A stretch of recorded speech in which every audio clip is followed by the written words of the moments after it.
Welcome to Staring into the Abyss. With me, as always, and has recovered from his illness that was not related to rabies, Matt Bernberg. I'm just out planting some roses and flowers. It's wonderful. There's nothing wrong with that. Nothing wrong at all. And we have a special guest, the author of We Will Find a Place for You, which is available on Amazon, Elford Alley. Woo! You're just hanging out in the lighthouse. Yep, just hanging out, hoping nothing's crawling towards me at the moment. Just writing in Mr. Journal. Mm-hmm. Nothing wrong with it, talking to Mr. Journal. No, just giving it a piggyback ride. In today's episode, we'll be discussing Tight Little Stitches in a Dead Man's Back by Joe R. Lansdale, which is fucking crap. wild. Yeah. I like it, and we'll get into it, but reading this, I was just like, what is happening? I kind of like 80s Lansdale. Like, Lansdale still can write whatever he wants and will be successful, but he was like going really like bonkers in the 80s and some of the stuff he made back then. Yeah. And just been like this dark mean streak. Yes. Like this, The Drive-In. The Night They Missed the Horror Show. Yeah. Would you consider that? I was trying to figure out if I would, because I know he kind of transcends genre, but he also was known for like splatterpunk stuff and bizarro. Would you call this like a bizarro type of story, or just not really give it anything? I'd say like it's probably like a dystopian post-apocalyptic story. Yes. Yeah.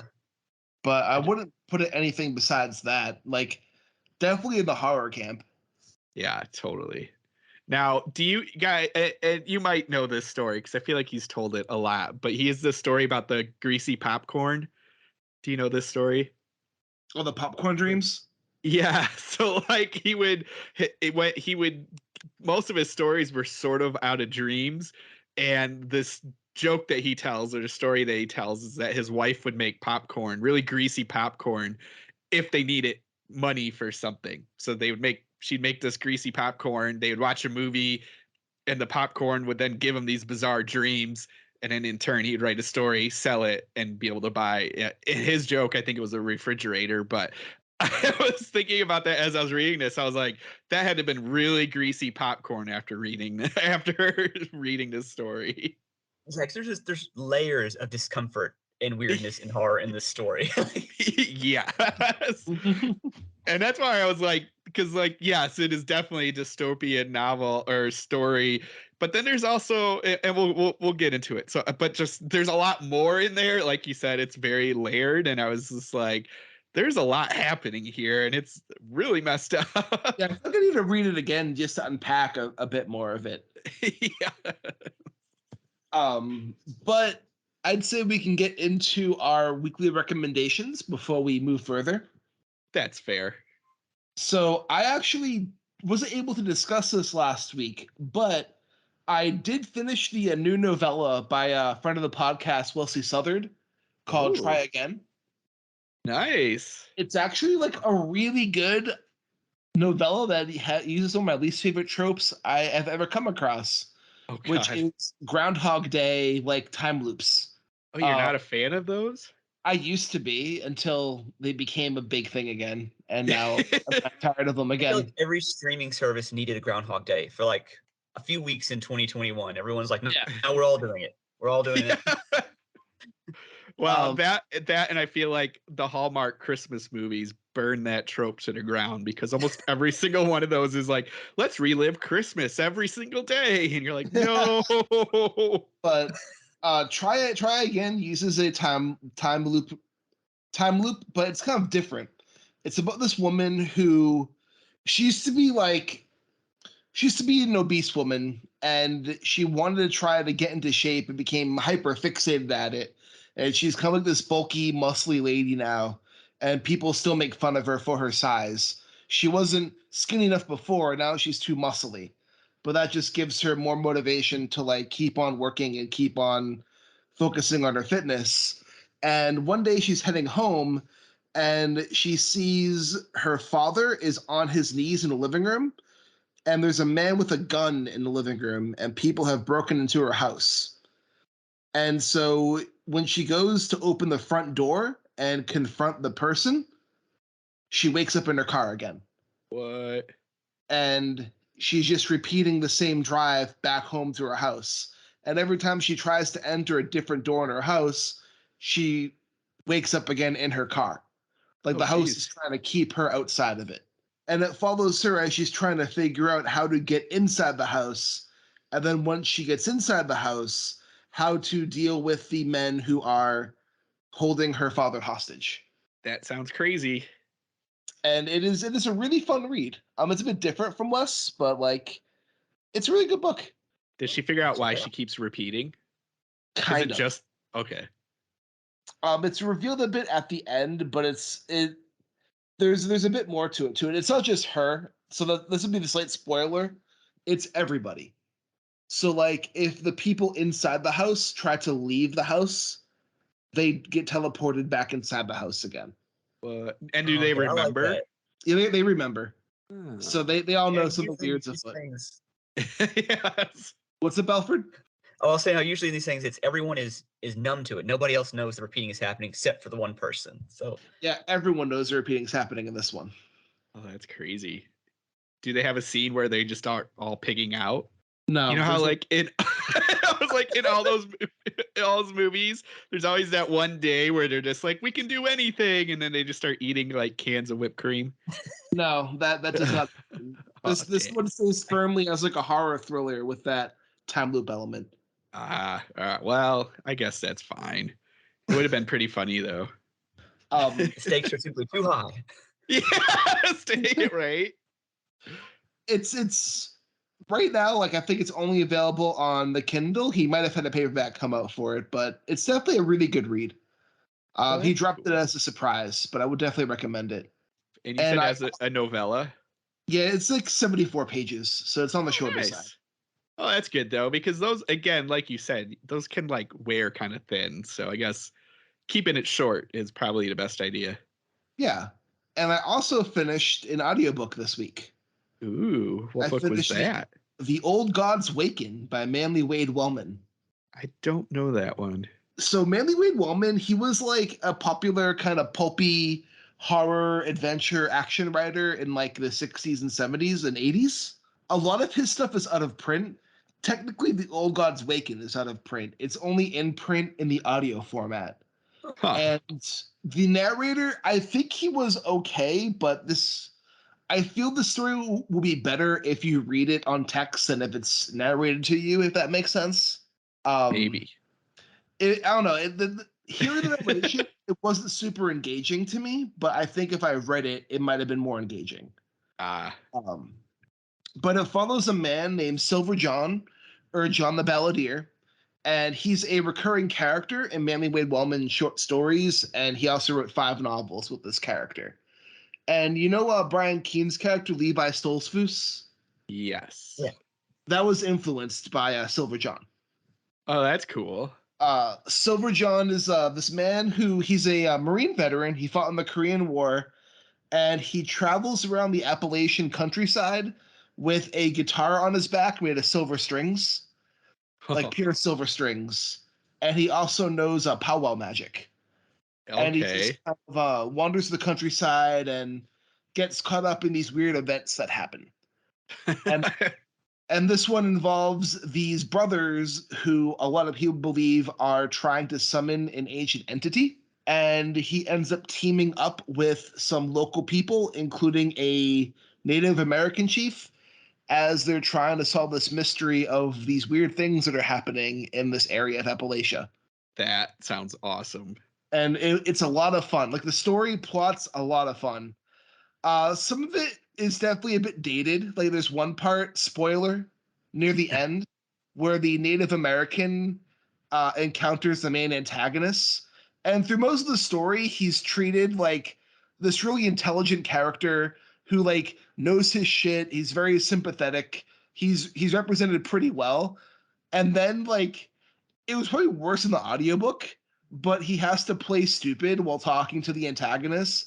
and he acts like a dumb like Native American who Oh speaks in God. like broken English to like try to trick the main antagonist to thinking he doesn't understand what's going on.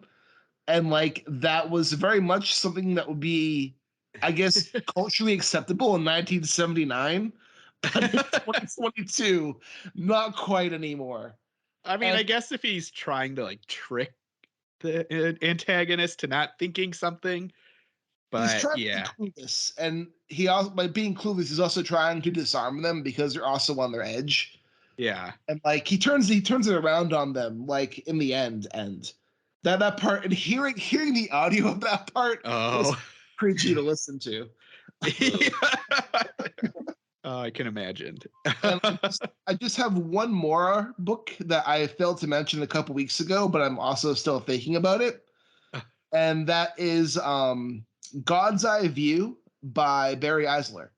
You I did think talk a little bit about it. I don't know if okay, if you had finished it by the time you talked about it, but I do remember hearing about I this. did finish it, and like every Barry Eisler book, it's a solid thriller that's highly worth checking out. Excellent. I've yet to be disappointed by any of Barry Eisler's work. Yeah, I might have to check that out. But that's kind of like it from my end, besides the fact I started The Night House, but I haven't finished it yet. Oh yeah, I want to see that. Because it's on HBO Max now. Yes. And we could talk about Moon Knight when you probably get some Moon Knight, Matt, but that's it for me. Perfect. Well, let's see. I did talk about this last week, but I've been reading A Beleaguered City and Other Tales of Seen and Unseen by Margaret Oliphant from the 1860s-ish. I picked it up because of Monster She Wrote. It's a big one. So there's The Beleaguered City, which I talked about last week, which revolves around spirits taking over a city, kicking everybody out. I did finish that, and it actually kind of ended disappointing. There wasn't really a good climax. It's just like the mayor goes into the town with all the spirits and figures out that they did something wrong, and then the spirits go away. So I was kind of disappointed at the ending. And then I started realizing as I was reading more, because the rest of the book is just short stories or sort of long short stories, kind of novelettes, that this is all very tied to the time of 1860s. And they even say like on the back of the book, because she's a Scottish author, and I guess this is cementing the traditions of the Scottish ballot. So all of these stories are very ballots about these families that own these houses, and there's always like a ghost, and this ghost needs something and they have to figure it out. And some of it turns out to be like a religious reason, other times it's just this, I don't know, a ghost that just needs to be recognized and stuff like that. So I'm sure back in the 1860s, this was mind blowing. And it's cool to kind of read something from back then and kind of seeing that trope get started about the old dark house and the ghost that needs something kind of thing. But coming from our knowledge now and coming kind of from our experiences now with these types of stories, some of them aren't so great. It's fun to read just to read it, but at the same time you're just like, okay, there's a voice that they hear in the middle of this yard, and every night it's there, and of course there's some people who believe it's a ghost and other people who don't think it's a ghost, and then they end up recognizing the voice, and it's like the minister recognizes the voice and says go back home, and then the ghost goes back home. So like nothing too out of the wild, but it's just neat to read. And there's a lot of weird like funny, she writes in a lot of funny Scottish accent stuff that again is tied to the 1860s, so you're reading it trying to decipher what that means and also translate it because it's very thick accent written in this accent. So it's, I think Stephen King, I can't remember who I read and maybe it's just one of those rules they always kind of say like, hey, don't write that much in an accent because it might detract the reader. and so here a little bit of it, you're just like, okay, I kind of get what's going here, but it's fun. It's fun to read all this stuff and just kind of see where it's going.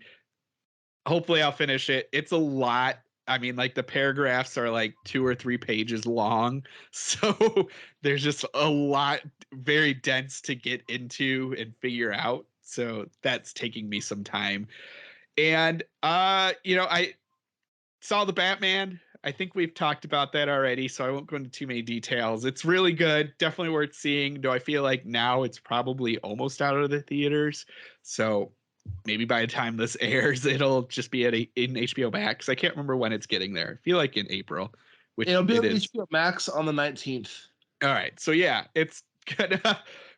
I think you'll be fine seeing it on your TV if you didn't get to see it in the theater. I loved it. Well, had a ton of fun, but I don't think that. Well, I will say a lot of the shots were really cool on the big screen, and the car was really cool, even though they didn't show as much of the car as I wanted them to show. When the cars like jet engines picked up, my ears like felt like they were gonna blow in the movie theater. It was so Yeah, we were laughing as we were laughing after the fact because it's like this awesome car. They've been building up to it in the whole movie, or seeing bits and pieces of them put it together, and it shows up and there's this big car chase, and instead of like giving us I don't know, a bird's eye view of this car racing down the highway, it's all very close camera shots, so you just can't figure out positioning of anything. And you're like, man, I want to see this cool Mad Max looking car, and I only get to see it for like 5 seconds. The rest of the time it's all really close up shots, so it's a little disappointed about that, but it's fine.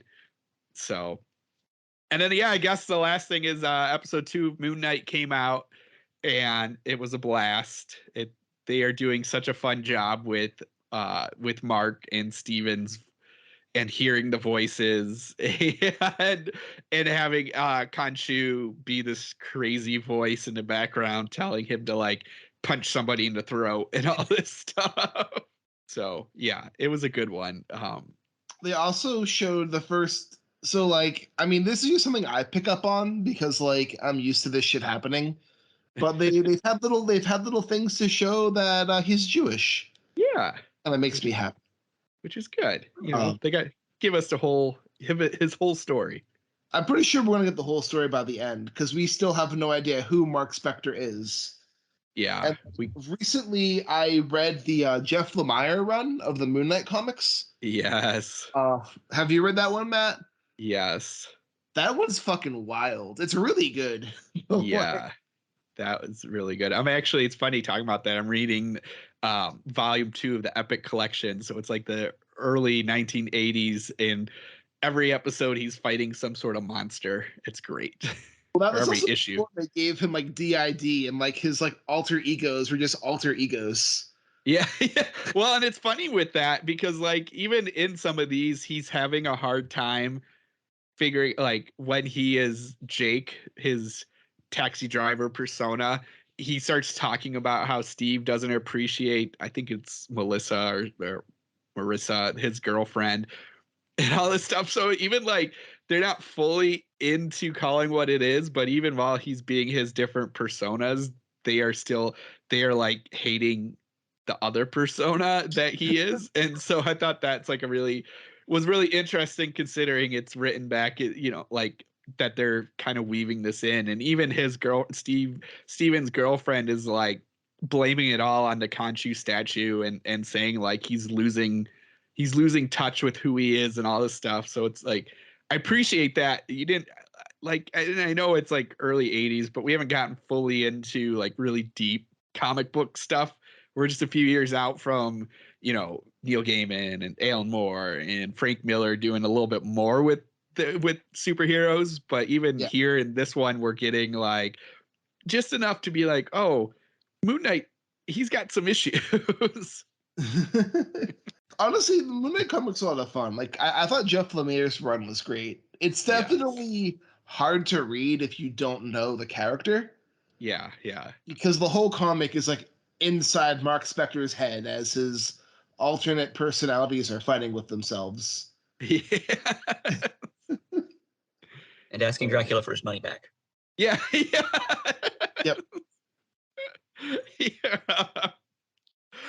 One I just read now, it's so funny because considering that we had the Jared Leto Morbius movie come out, but in the issue that I just read of Moon Knight, he's fighting a character called Morpheus, who is a similar nighttime character. And I'm like, I know they're both Marvel, but it's just it's just really funny to be like, can't they come up with a name that's just a hair different so I know who we're talking about? Especially when like the shots or the screens, the panels of him where he's got these sharp teeth and he wears like all this stuff, and it was just like, I don't think Morbius, this wasn't him, but it was just like so wacky. You're reminding me, I need to read the Six-Fingered Man still. I have like the epic collection of that. Oh, that's that's the Defenders, and that one's super awesome. Yeah. Yeah.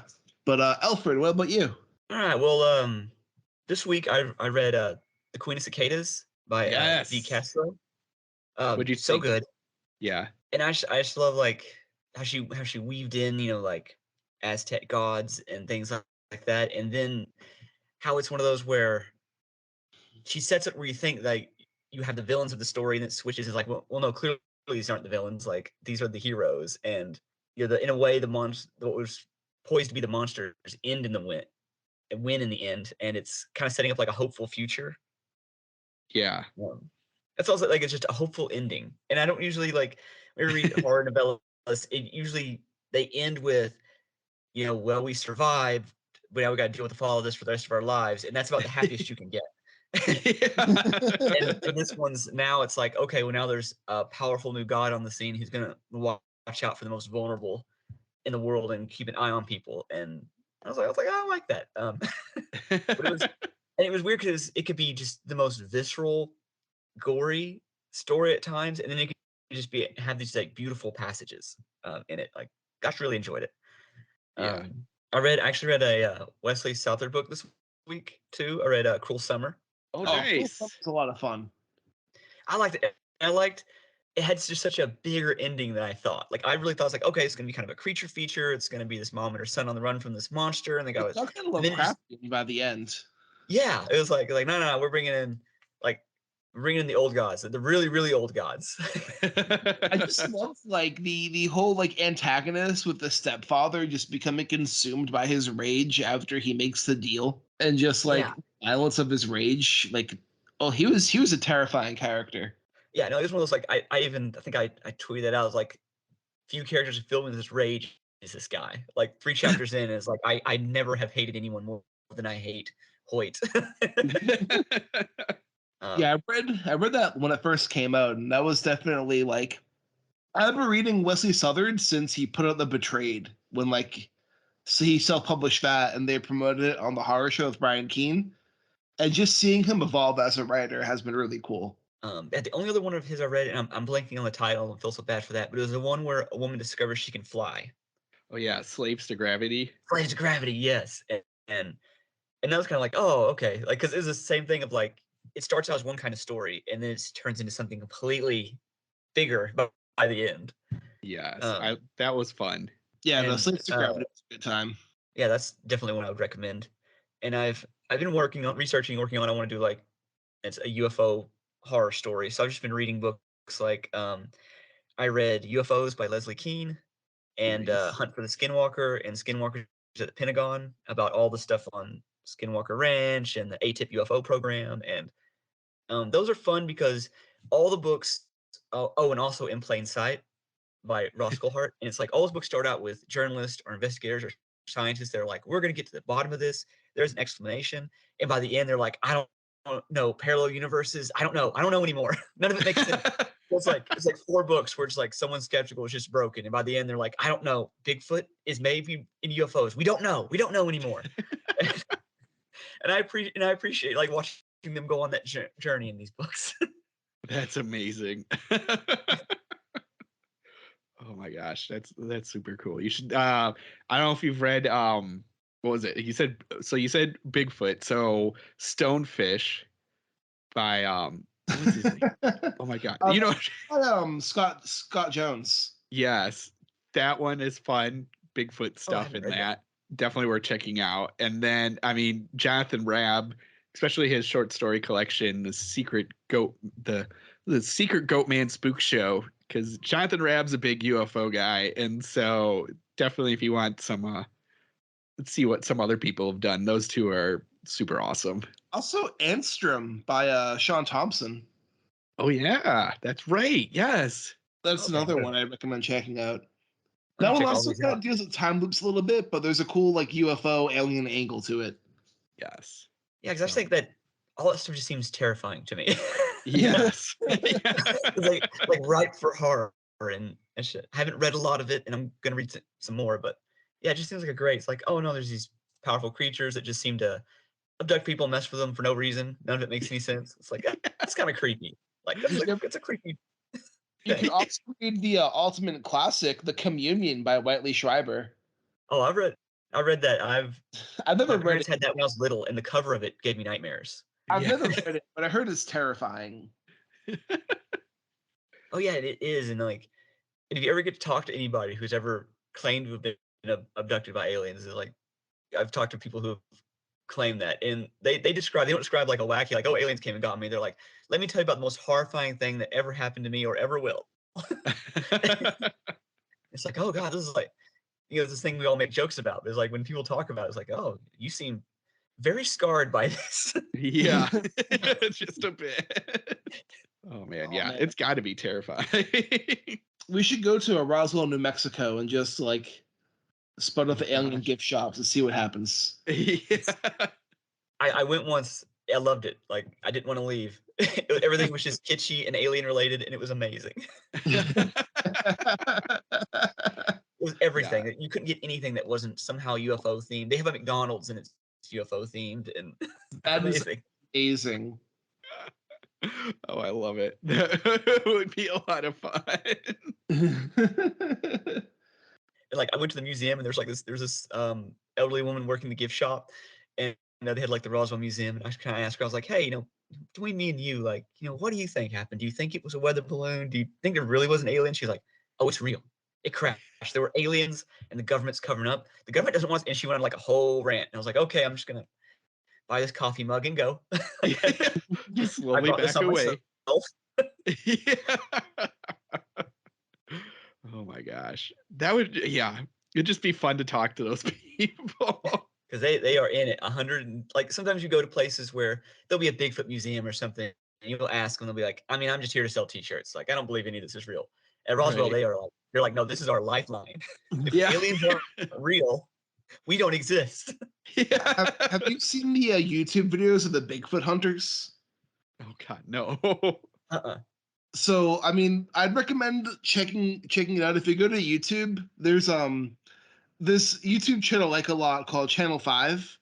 He's like kind of like a comedic news journalist, essentially, or investigative journalist, where he drives around the country and just kind of documents odd people and like odd things.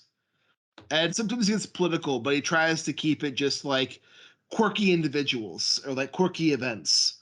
His channel used to be called All Gas No Brakes. And when he was doing that one, he did a thing where he spent a couple days with Bigfoot hunters. Oh wow.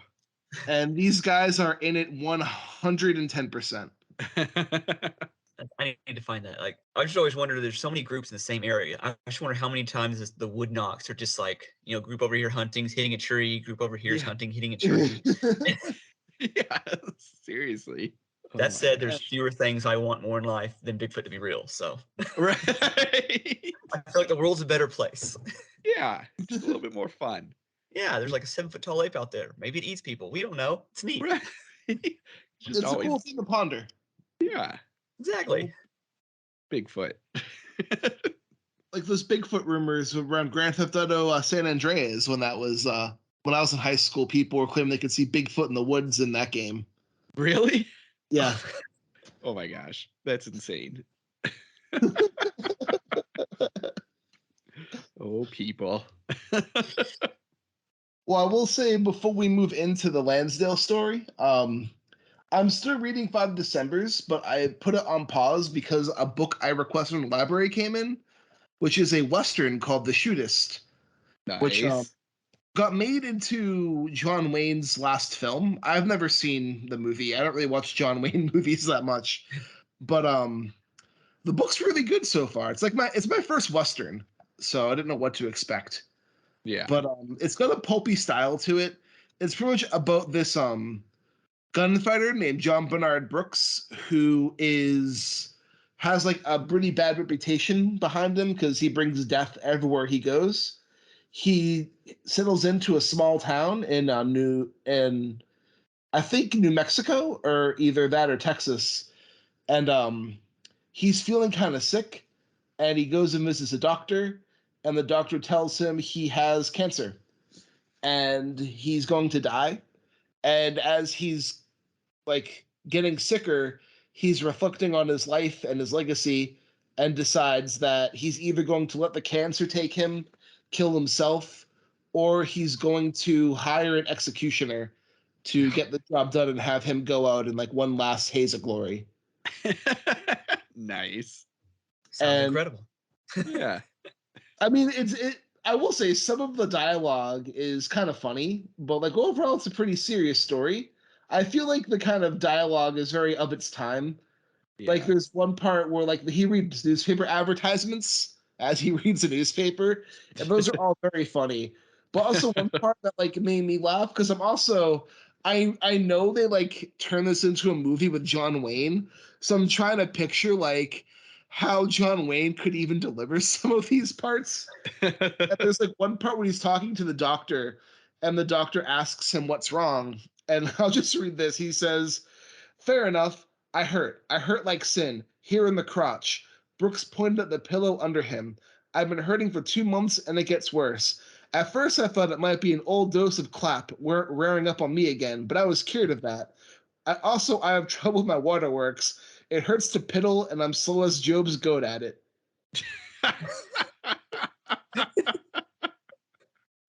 Oh, it hurts to piddle.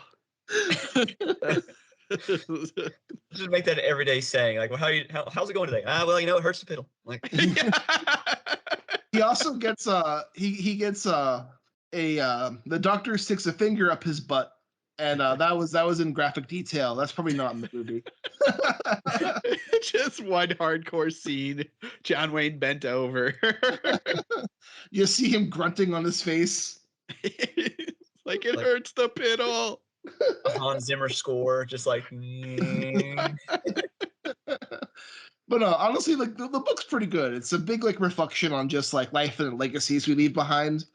But it's definitely some of the dialogue is like very much of its time and of its genre, in both the best and worst ways.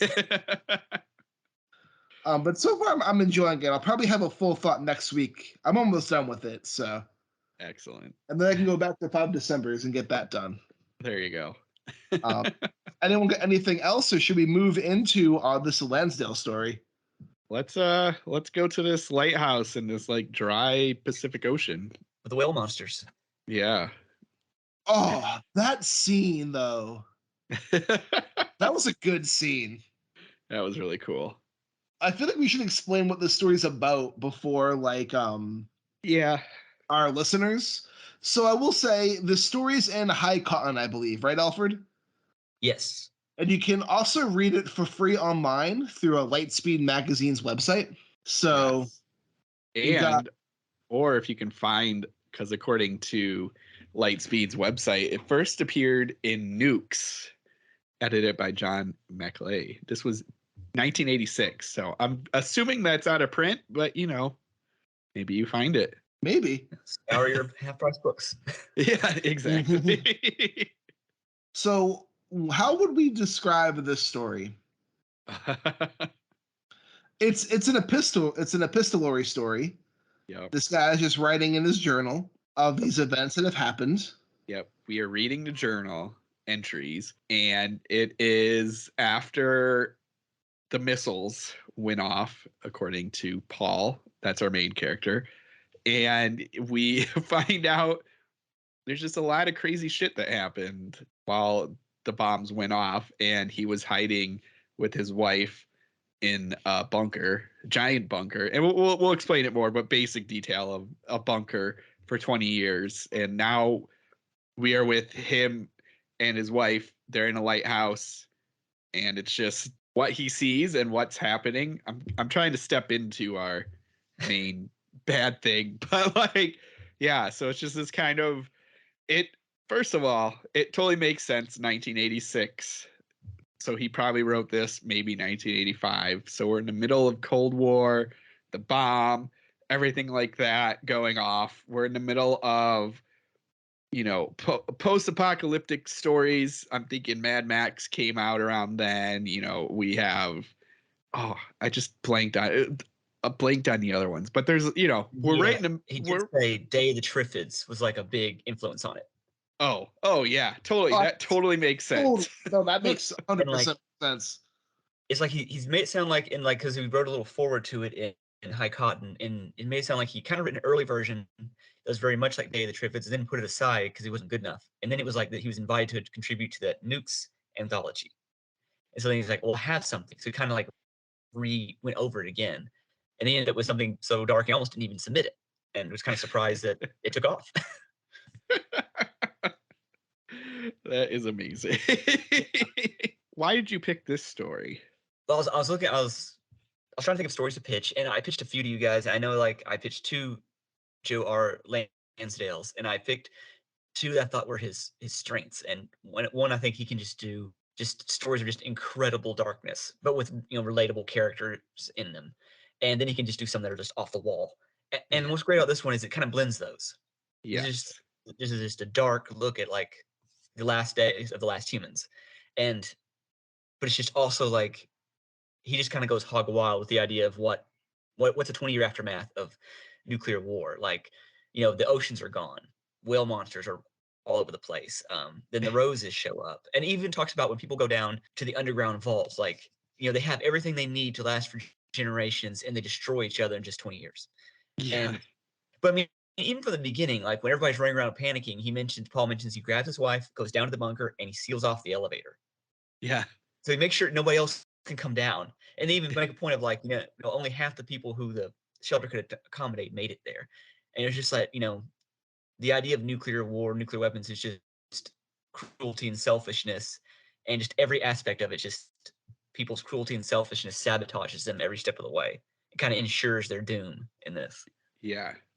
And like it's what's funny too is he like, because all of this, it's very dark, but he has such like his humor is just throughout this whole thing. And it's Lambert's known for his turns of phrase, and like, yes, he really does a great job in this story. 100%. This is just, and like the way he does this story is I like too, because we kind of get present, then we get a little bit of the past, but in a certain type of way, and then we get back to the present. And so, it's nice that way, because you can kind of see what's happening even before we get to the past, or at least you have an idea, and then you realize, and we'll get in the spoils in a second, but you realize like what like why some of this stuff probably happened, and then like it, and so it just I like that, and I like that idea just to kind of put us through what's happening and set us up and everything. And yeah, it's so funny, just these little things he'll like throw in. So we're in this lighthouse, for the listeners. We're in this lighthouse with Paul, and he's with his wife Mary, and Mary hates him, which we'll explain in a second. But like, Paul just goes out to the top of the lighthouse and just looks around. And so like we see these giant whale monster things just roaming the area. Every once in a while they'll stand up like on their tail, which is just crazy. But then you also get like, oh, I saw a bunch of giant lizards, and I thought about telling my wife, but I didn't. And I think actually I can't remember if we get the lizards first or the whales first, but that's kind of like in the story, you get at first it's very dark, and then you get that little bit, just enough to tell you, okay, something weird's happening, and this is definitely a Lansdale story because there's giant lizards and there's giant things like roaming around. And then he like puts in just one line, and you don't know exactly what he's talking about, but you get to it where he's like, I look down and the roses are down there and they're moaning, and I feel like they're a concert. Yeah, And I like, feel like a rock star. They're clamoring to get to him. And like, first time reading through this, you don't, all you think about, because the way he sets this up, which is so perfect, is you're thinking, okay, this is just a survival post-apocalyptic story. This couple's trying to survive, and Joe Lansdale is just showing us what's around, but that's not going to be the main focus. So like, when you see the roses, it's just one sentence, and you don't think at that time what that's going to lead you to. So I I thought it was just fun color. And then once you get a little bit deeper into the story, you're just like, oh crap. So it's just this like really neat, because yeah, like you're actually, he pulls this little like magician's trick, because you see Paul and Mary hates Paul, and they're doing tattoos. He's doing a tattoo on his back every night of their missing / dead daughter. And you think that's going to be the focus of the story. And so that's like this little bait and switch where you're like, okay, it's going to be a survival story. It's going to be this couple trying to figure out how to survive, which they kind of are, but yeah, but like that then leads into something much bigger, which I just loved. Yeah, no, the imagery in this story was really beautiful. Like, Lansdale was, I don't know, he's always been a really great like writer in general, but I just love the descriptions in the story. Yes. The idea of the tattoo, which I know is the story or is the title, part of the title, but like this is, it's like a really kind of like touching, beautiful thing. So Mary hates Paul, but Mary's a tattoo artist. So every night she tattoos his back, and it's the same tattoo over and over. They're just cleaning it up, and it's this blue mushroom cloud with their face of their daughter in the middle of it. And Mary puts stitches in for eyelashes so that every time that Paul moves, these stitches open up and it looks like Ray's crying bloody tears. And that's like the one thing that Paul can give his daughter. And so you're just like, what is happening? And that happens so much. Like, his clothes are just completely stained with blood at all times. And yes. But even he's like they hate each other, and he's so starved for any kind of contact. Like, he looks forward to the tattoo sessions because it's 10 minutes of her just trying to cause him as much pain as she possibly can. And he's just like, yes. Yeah, this story, like, by the time I finished it, I realized it's a bit of a horny story. Yeah, that's like and a lot of it revolves around his daughter. Like right at the beginning, he says, the morning of, he accidentally sees her stepping out of the shower, and he says, in his thoughts, like, oh, it's like I'm realizing, she's a woman now, like she's grown up. Then throughout the book, as it progresses, his thoughts around her become more and more sexual. So it's like I'm reading them like, well, let's see, is this so starved for contact? It's warping everything in his brain. Background radiation that created walking whales, making him especially weird. Like, it's just like it's another layer of like everything's warped, and it's like the world itself is warped and changed because of the nuclear fallout. But then it's like his emotions, his feelings, his interactions with people, all that has become just as irradiated and fucked up. Yeah, exactly. Because like he talks. He's like he hasn't had sex with his wife in a long time, and this is, like you said, the only time they really touch is during this tattoo, and they both moan while this is happening, and there's different things, and there's obviously the stabbing of the needles, and then when we get into roses and proboscises, there's a lot of stabbing there, and it's just, well, the imagery of the end is entirely just violent and stabbing, but also like kind of like beautiful at the same time. Oh yeah, no, definitely, I thought that too. Yeah, he always makes a point of describing like the vibrant colors and the way the roses bloom, and it'll be like, and then they're gonna stab this proboscis down your throat and liquefy you from the inside out and make you a rose too. So, Yeah. So yeah, I guess like I mean what I'll say now for listeners is it's like 7,000 words, so it's not super long. So I guess we can just we're gonna spoil this at this point. Just read a read few it. passages too. But let's get the spoilers. But yeah, no, you can read it in like half an hour, if that. Yeah, because it's like because I think when you brought up like what we find out in the past is that Paul worked, I'm guessing, for some military company making bombs, and then that's like basically what killed the world. It was a big nuclear bomb went off, and so Yeah. that ran down because it's all like they ran down to this compound and it's so crazy. It's like you said, they have movies and they have food. 100 years they should be able to live down there, but then people are starting to commit suicide. There's a group of shit men yes, Shit just faces, Matt. or Shit like, faces. yeah. I and will say this he just one. throws away lines like, "Hey, it's rumored they may be eating people." It's like, okay. At this point, they've been down there maybe 5 years. Yeah, exactly. Those are two paragraphs I like to put out when he's like talking about their life down under, because he calls the place down under. Because you see, Mr. Journal, down under was no paradise. Before long, suicides were an epidemic. I considered myself from time to time. People slashed their throats, drank acid, took pills. It was unusual to come out of your cubicle in the morning and find people dangling from pipes and rafters like ripe fruit. There are also murders, most of them performed by a crazed group who lived in the deeper recesses of the unit and called themselves the shit faces.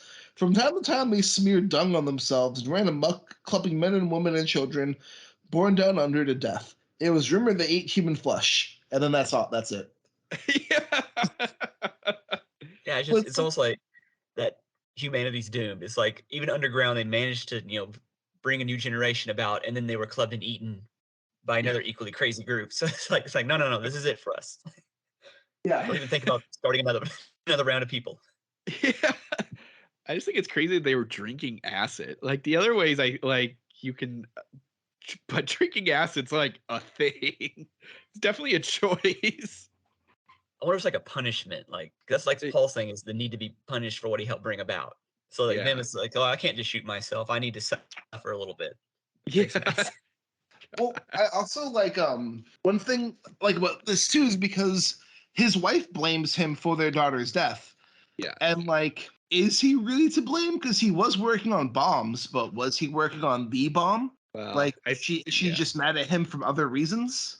I think like I mean, and that's like when you start getting into deep stuff of like who's making the biggest bomb, and that's like even they had made a joke like that the bombs they were working on were supposed to be the better bombs. I think it was they said, or like the best bombs. What's the point of working on something if it's not the best? Yeah. So like it's just this kind of we cared enough to send only the very best. So it's kind of that like if this group wasn't making bombs, would the other group be making bombs? Kind of and concept. It's like for his wife, it's like the people who shot off the bombs first aren't there. The people who shot off the bombs on the American side aren't there. Like Paul's there. Paul's the only one there. He's the only one who can be held responsible now. He's the only one that she can punish for what happened to Ray. Yeah.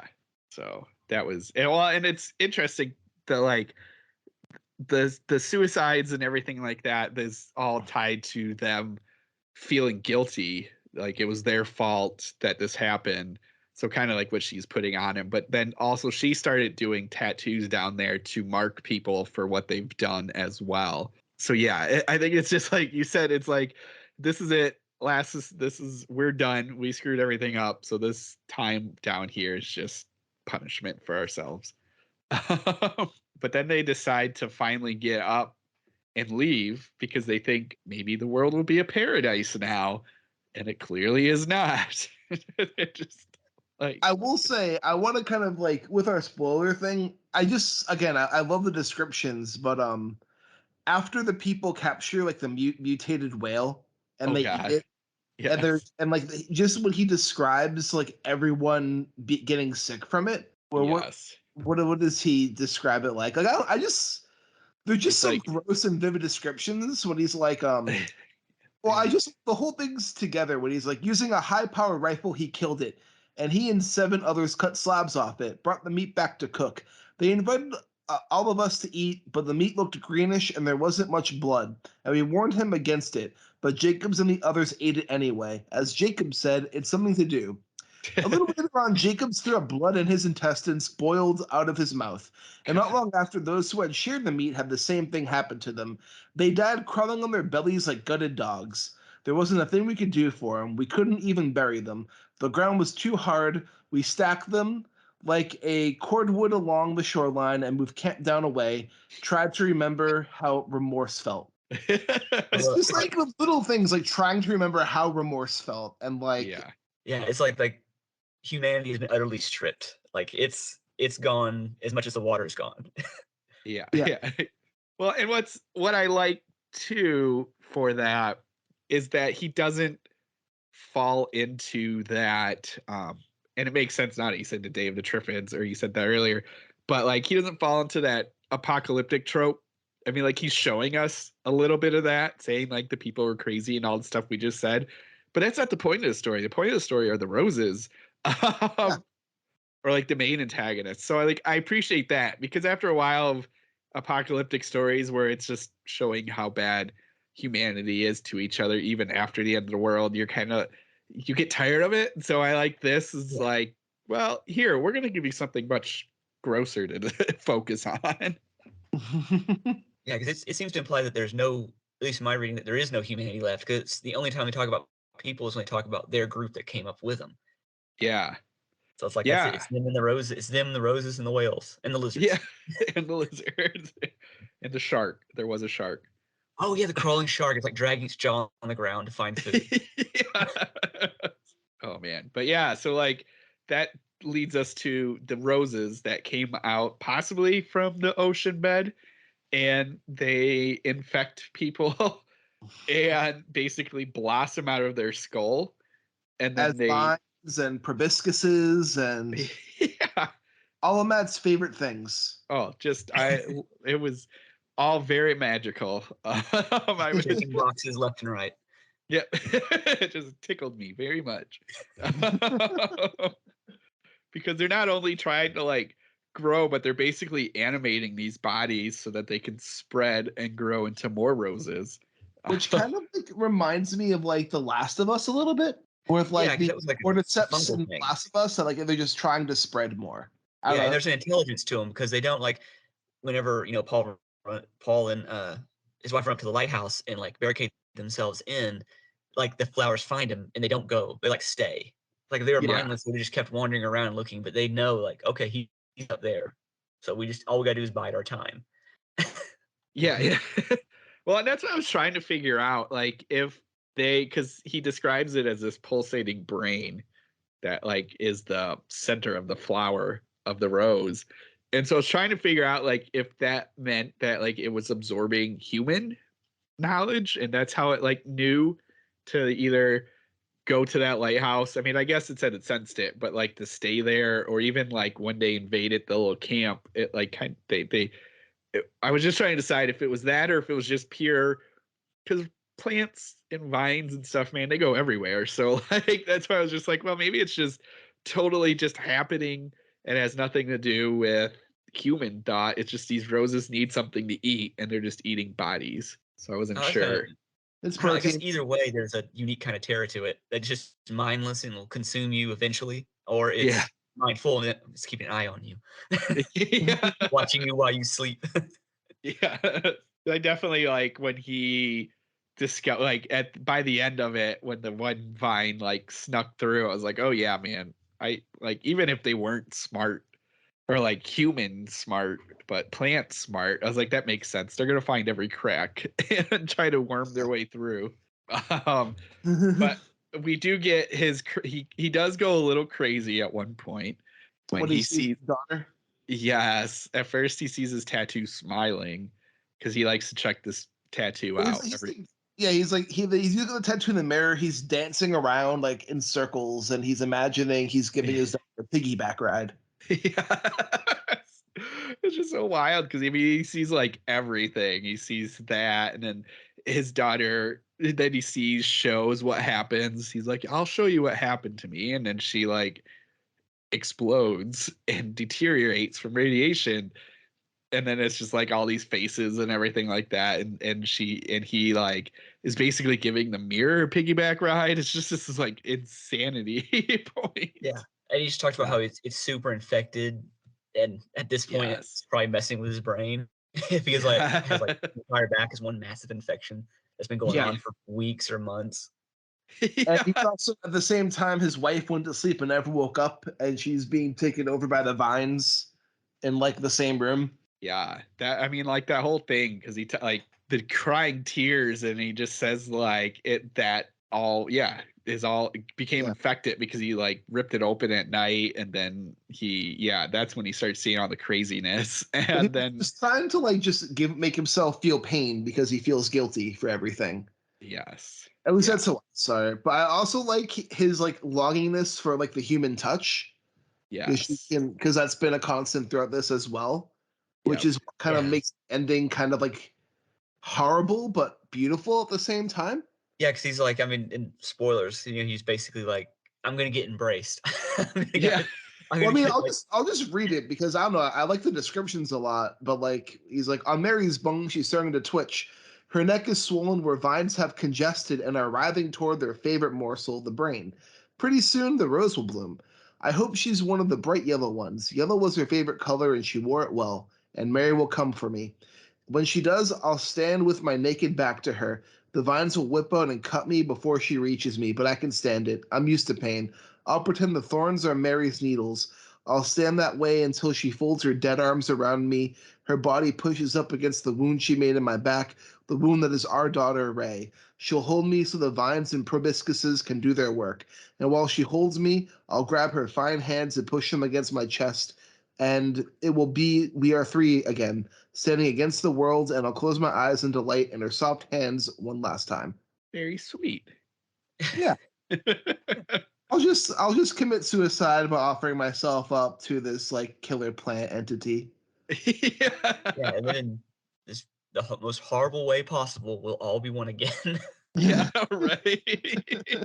This was so fun to read. It's so dark, but it was just perfect, like Lansdale story. Yeah, like I don't know. I love Lansdale. I feel like he's one of the more. I mean, he's a widely read author, but I feel like he's not discussed enough, and his influence isn't discussed enough, and his like writing actually isn't really discussed enough because he is just a fantastic wordsmith, and his stories have a very like good energy to them that make you want to keep on reading. Yep. And yeah, I can't praise him enough.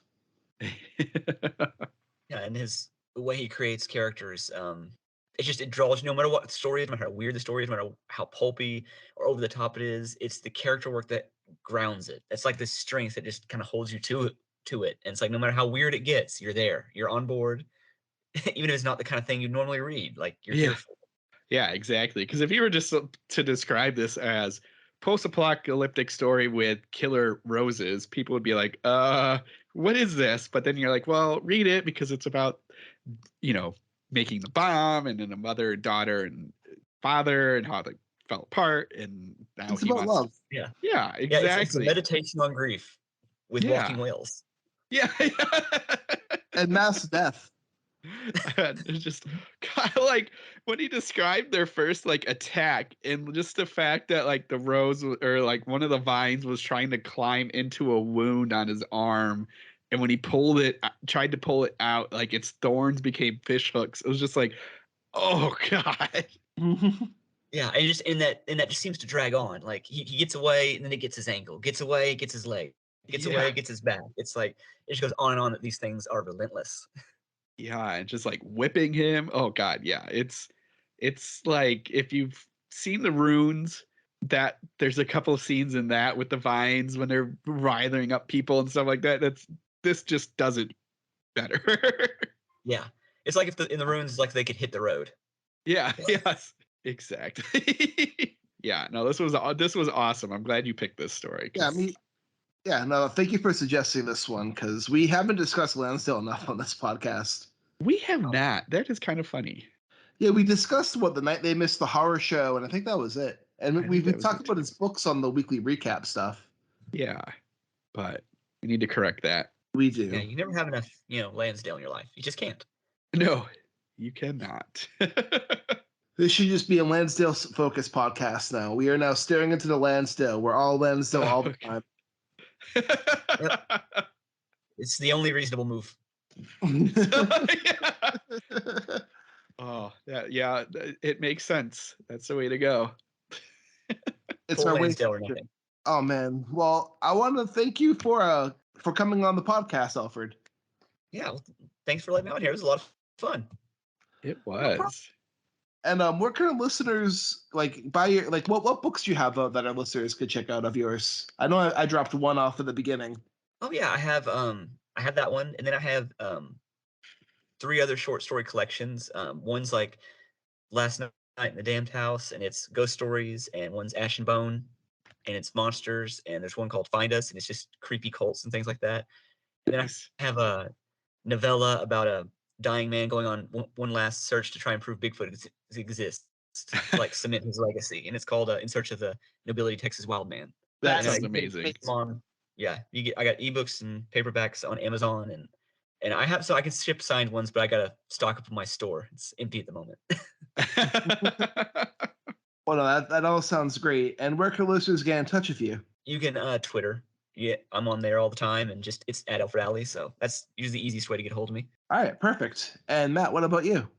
Yeah, well, first I just want to do a little promo. I was on, for this, it'll be last week, but I was on an episode of Ghoulish talking about Possibly in Michigan, which is this 1983 short video that you can find on YouTube.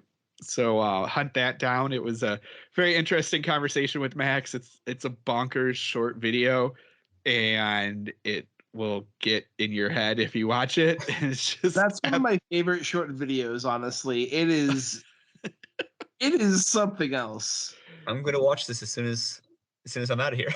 Oh, I am. Yeah. So just Google Possibly in Michigan, or just on YouTube, do that. And the first video that pops up.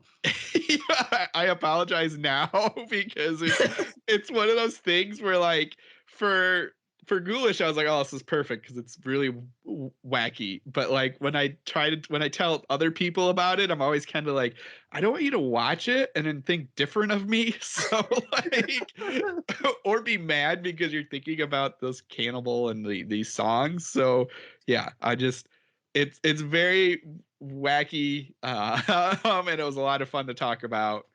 So definitely I'm on that. I don't remember what episode, but it just came out. So there's that. I'm on Twitter at BrandenburgDM. All right, and you can follow me on Twitter at Rudy53088. I don't have anything to promo, but I will say I did put out a story a few weeks ago in the anthology Dead of Winter, which you can find on Amazon. It's a story that I co-wrote with Rami Unger called Azazel Dances, which is based around Hanukkah and an old Jewish demon that is stoking a rivalry between two families. Nice. Fantastic. You can also follow our Abyss account on Twitter with @IntoStaring. And be sure to just leave us some comments, leave us some ratings, make sure we spread the Abyss around. And thank you so much for coming, Alfred. And Thank this you. is Richard Gerlach saying, keep staring.